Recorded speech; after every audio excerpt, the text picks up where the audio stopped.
Assalamualaikum warahmatullahi wabarakatuh. Alhamdulillah wa syukurillah, la hawla wa la quwwata illa billah.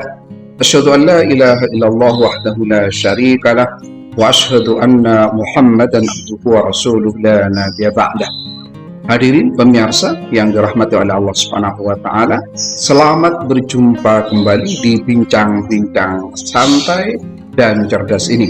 Mudah-mudahan pagi ini kita dianugerahi sehat, dianugerahi berkah, dimudahkan segala apapun yang kita kerjakan, dan mudah-mudahan Allah Subhanahu wa taala mentakdirkan kita sukses dan bahagia baik di dunia maupun di akhirat. Pada episode kali ini kita akan berbicara tentang tips atau cara menjawab wawancara psikologi. Tips menjawab wawancara psikologi. Ini terutama bagi anak muda yang akan melamar pekerjaan di sebuah perusahaan. Bagi saudara yang sudah berada di perusahaan dan sudah bekerja tentunya pernah mengalami ini. Sebab wawancara psikologi ini adalah hal yang penting yang selalu dilakukan oleh perusahaan untuk menentukan apakah karyawan itu pantas atau tidak diterima di sebuah perusahaannya. Ada beberapa hal yang ingin saya bicarakan tentang bagaimana cara menghadapi ketika Anda sedang wawancara psikologi itu. Yang pertama, jangan lupa berdoa. Yang pertama, jangan lupa berdoa. Karena dengan berdoa, maka Anda sudah berhubungan, memiliki koneksi dengan yang di atas, koneksi dengan Tuhan, koneksi dengan Allah. Idza arada syai'an ayyakula lahu kun fayakun. Kalau Allah sudah menghendaki Anda diterima, insya Allah diterima. Oleh karena itu jangan lupa untuk berdoa, karena doa itu sangat penting. Yang kedua, niat yang baik. Niat untuk membantu bukan meminta. Niat untuk memberikan sesuatu kepada perusahaan bukan meminta sesuatu. Sebab kalau konsep agamanya adalah iyyaka na'budu wa iyyaka nasta'in, mengabdi dulu baru meminta. Nah, kalau Anda sudah memiliki niatan untuk memberikan sesuatu, memberikan apa yang Anda miliki ke perusahaan, maka dalam wawancara nanti akan terdengar sesuatu yang sangat meyakinkan bagi seorang interviewernya, bagi seorang pewawancaranya, bahwa Anda adalah orang yang penting yang harus diterima di perusahaan tersebut. Yang ketiga, yakin dan percaya diri. Yakin dan percaya diri. Ini penting sebab ketika orang yakin dan percaya diri, maka dia akan menjawab pertanyaan-pertanyaan dengan baik. Saya ulangi, kalau Anda yakin dan percaya diri, maka Anda dapat menjawab pertanyaan-pertanyaan dengan baik dan tenang. Bahkan saking pentingnya keyakinan ini, Allah Subhanahu wa taala berfirman dalam sebuah hadis qudsi, "Aku akan memberikan sesuatu sesuai dengan perasaan kamu." Aku akan memberikan sesuatu sesuai dengan keyakinan. Kalau saudara yakin bahwa Anda bisa menjawab pertanyaan itu dan Anda bisa diterima di perusahaan itu, maka saudara akan diterima. Tapi kalau saudara tidak yakin, maka saudara tidak akan dapat menjawab pertanyaan-pertanyaan semudah apapun dengan baik karena Anda sudah pesimis. Oleh karena itu, yakinlah dan percaya diri sehingga orang yang melihat Anda, orang yang mewawancarai Anda, yakin bahwa Anda orang yang tepat untuk diterima di perusahaan tersebut. Yang kelima, performance, penampilan. Dari mulai cara berpakaian Anda, dari cara duduk Anda, dari attitude, bersikap, berbicara, maka harus baik. Anda boleh saja pintar, Anda boleh saja punya pengalaman segudang, tetapi ketika attitude Anda jelek, maka Anda tidak akan diterima. Karena Anda sudah pernah kerja di sebuah perusahaan yang lain dan Anda berprestasi, kemudian Anda tampil dengan sok hebat, sok paling pintar, sampai-sampai pewawancara merasa bahwa Anda merasa lebih pintar dari orang yang mewawancarai. Kalau itu yang terjadi, bersiap-siaplah pulang karena Anda tidak akan diterima. Maka tetap menjadi sosok yang sopan, yang bisa diterima oleh siapapun, bersikap yang baik, rendah hati, dan lain sebagainya. Performan itu harus meyakinkan tidak harus sombong, meyakinkan tidak harus sok, meyakinkan tidak harus menampakkan kepintarannya. Tidak perlu seperti itu. Cukup Anda menjawab dengan tenang, sopan, dan dijawab dengan teratur, terstruktur, maka orang yang mendengarnya akan tahu bahwa Anda itu orang hebat. Tidak perlu menonjolkan kehebatan Anda, sebab itu akan menjadi bumerang. Orang lain menilai Anda sombong, dan Anda dianggap tidak bisa bekerja teamwork, tidak bisa bekerja bersama dengan yang lain, karena Anda selalu mementingkan, merasa lebih hebat, lebih baik, lebih dari orang lain. Maka Anda tidak akan diterima. Yang keenam, integritas diri. Pada saat Anda diwawancarai nanti, Anda pasti akan ditanya tentang siapa diri Anda, tentang lulusan dari mana Anda, apa yang pernah Anda lakukan sebelumnya. Sampaikan apa adanya dengan baik, tidak perlu mengada-ada. Sampaikan sesuai dengan kebutuhan perusahaan, sesuai dengan pekerjaan yang ditawarkan.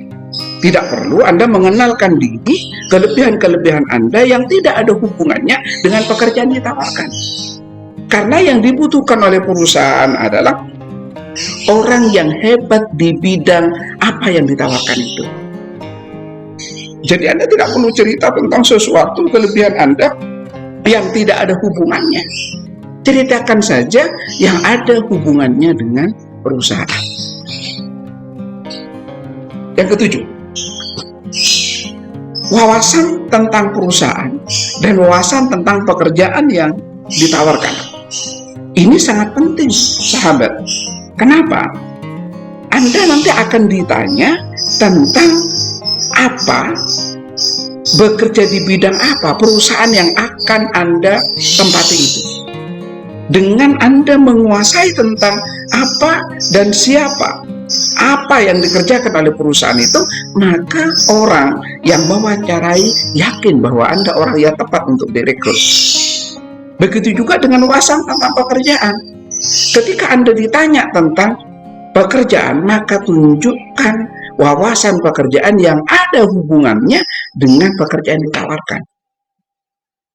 Saudara tidak perlu menceritakan sesuatu yang lain yang tidak ada hubungannya, maka kelihatan bahwa Anda sombong.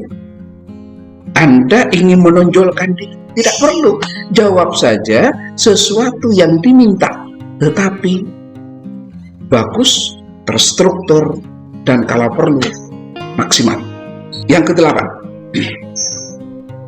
alasan dan motivasi bergabung. Alasan dan motivasi bergabung. Dalam wawancara nanti, saudara akan ditanya, kenapa Anda bergabung? Apa motivasi Anda bergabung dengan perusahaan tersebut? Untuk menjawab ini, hati-hati. Jangan sampai Anda mengatakan, sebenarnya saya tidak ingin pekerjaan ini karena tidak ada lagi, maka saya masuk di pekerjaan ini. Anda langsung tidak diterima.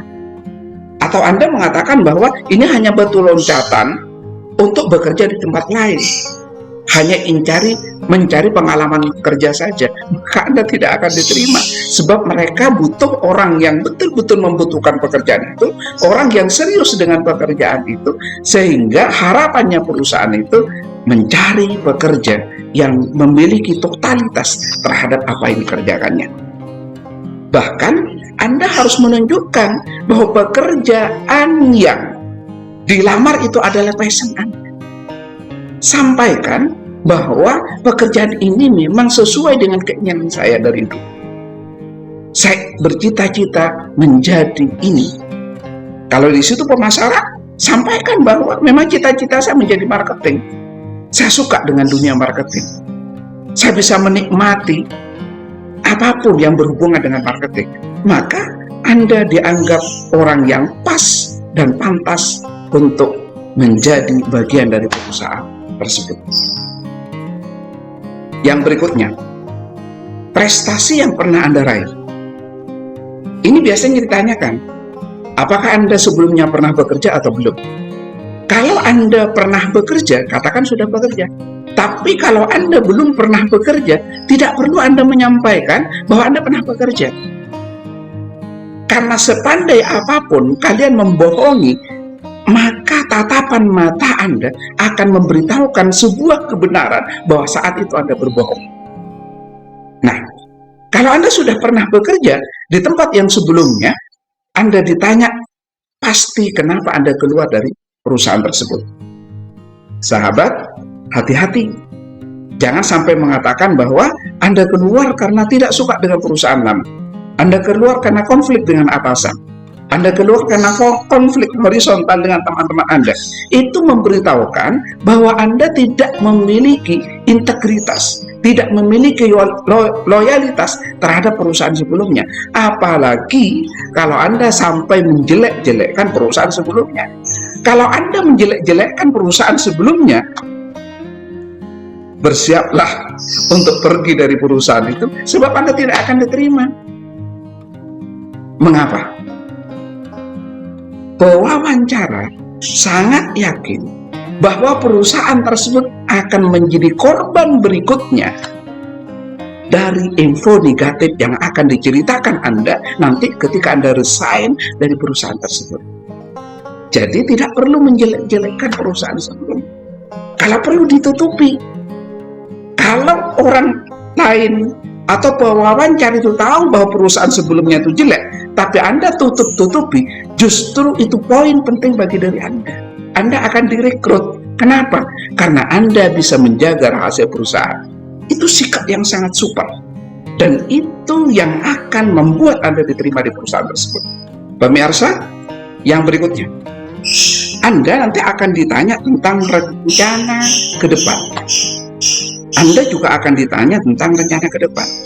Seandainya saudara diterima di tempat tersebut, saudara akan ditanya, apa target yang ingin dicapai di perusahaan tersebut? Apa yang ingin Anda berikan kepada perusahaan tersebut? Ingat, sahabat, pertanyaan ini sangat penting bagi perusahaan. Sebab perusahaan menginginkan seorang pekerja yang bekerja total, inovatif, dan punya misi ke depan yang baik. Maka sampaikan rencana-rencana Anda tentang apa yang harus Anda kerjakan, target yang ingin Anda capai. Tentunya Anda harus punya wawasan sebelumnya. Tentunya Anda harus mengerti pekerjaan yang akan Anda lamar. Kalau Anda tidak mengerti tentang pekerjaan yang Anda lamar, maka Anda tidak akan bisa menjawab ini. Yang berikutnya, tetap rendah hati. Kenapa ini saya ulang-ulang? Tetap rendah hati. Sahabat, ketika Anda menjawab dengan menggebu-gebu, memberitahukan tentang rencana masa depan, memberitahukan tentang planning Anda di perusahaan tersebut, memberitahukan tentang integritas Anda, kelebihan Anda, kadang-kadang Anda lupa untuk tetap berada di posisi rendah hati. Sehingga orang melihatnya Anda itu sombong. Oleh karena itu, tekan dadanya. Apakah Anda masih dalam posisi rendah hati atau tidak? Sebab Anda kalau tidak ada dalam posisi rendah hati, itu akan menjadi kendala Anda diterima di perusahaan tersebut. Sebuah penelitian bahwa orang sukses bukan pandai. Orang sukses bukan memiliki skill yang bagus. Tapi orang sukses 50% ditentukan oleh attitude yang baik. Oleh kesopanan, kematangan emosional yang bagus. Jadi ketika Anda menjawab, kematangan emosionalnya tidak bagus, Anda sulit diterima di perusahaan tersebut. Yang berikutnya berkenaan dengan lembur. Di sebuah perusahaan, Anda akan ditanya ini. Kenapa? Karena lembur adalah bagian yang tak terpisahkan dari kehidupan pekerja, dari kehidupan karyawan. Mungkin di akhir bulan ada pelaporan yang harus dikerjakan, maka Anda harus lembur. Atau tiba-tiba ada pekerjaan yang begitu banyak yang tidak bisa diselesaikan hanya menggunakan jam-jam bekerja. Nah, untuk menjawab ini, tentunya Anda harus menjawab bahwa Anda siap lembur. Akan tetapi, jangan sampaikan saya siap lembur kapan saja. Itu menunjukkan bahwa Anda tidak punya target. Sampaikan bahwa saya siap lembur sesuai dengan regulasi dan kebijakan perusahaan. Insya Allah, perusahaan akan memikirkan tentang bagaimana baiknya lembur yang baik. Sampaikan seperti itu, maka orang yang mendengar jawaban dari Anda tahu bahwa Anda punya target, Anda punya ukuran, tetapi Anda punya loyalitas dan totalitas yang tinggi. Terakhir, ini pertanyaan yang akan ditanyakan, gaji yang diharapkan. Pasti perusahaan akan tanya gaji yang diharapkan oleh Anda. Untuk menjawab ini, tentunya Anda harus browsing sebelumnya, googling sebelumnya tentang standar gaji dari pekerjaan yang akan Anda terima itu. Yang pertama, tentang pekerjaan yang diterima. Yang kedua, tentang lingkungan. Karena beda antara kota yang satu dengan kota yang lain. Ada standar minimum gaji yang ditawarkan. Nah, kalau Anda sudah memiliki wawasan yang cukup tentang apa yang harus dikerjakan, biasanya gaji berapa yang akan diberikan perusahaan, kemudian gaji minimum yang akan diterima di daerah tersebut, kalau itu sudah Anda kantongi di otak, dikandungi di pikiran, maka Anda bisa menjawab dengan pas. Orang yang mendengar Anda akan tahu bahwa Anda orang yang sangat siap untuk bekerja. Tidak terlalu tinggi minta gaji dan tidak terlalu rendah. Sehingga Anda tetap tampil elegan, tetapi Anda terjangkau untuk digaji oleh perusahaan. Sahabat cerdas, ini yang dapat saya sampaikan. Mudah-mudahan sedikit apa yang saya sampaikan memberikan manfaat bagi kita bersama, terutama generasi muda. Teruslah bekerja, jangan diam, sebab Allah tidak suka dengan orang diam. Orang yang berinovasi, orang yang selalu berusaha, orang yang aktif, inovatif akan menjadi kesayangan. Wassalamualaikum warahmatullahi wabarakatuh.